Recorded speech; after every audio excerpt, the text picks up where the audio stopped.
জাতীয় নাগরিক পার্টির জ্যেষ্ঠ যুগ্ম মুখ্য সমন্বয়ক ও রাজনৈতিক পরিষদের সদস্য আব্দুল হান্নান মাসুদ বাগদান সম্পন্ন করেছেন। পাত্রী বাংলাদেশ গণতান্ত্রিক ছাত্র সংসদের নেত্রী শ্যামলী সুলতান জেদনি।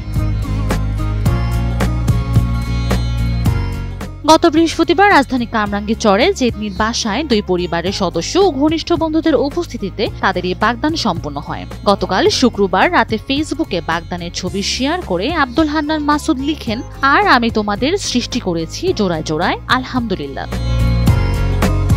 পরিবার সূত্রে জানা গেছে, পাত্রী শ্যামলী সুলতান জেদনি লক্ষ্মীপুর জেলার বাসিন্দা। তিনি বর্তমানে বাকছাসের কেন্দ্রীয় নির্বাহী সদস্য হিসেবে দায়িত্ব পালন করছেন। এছাড়া তিনি সংগঠনটির মিডিয়া সেলের সহ সম্পাদক হিসেবেও দায়িত্বে আছেন।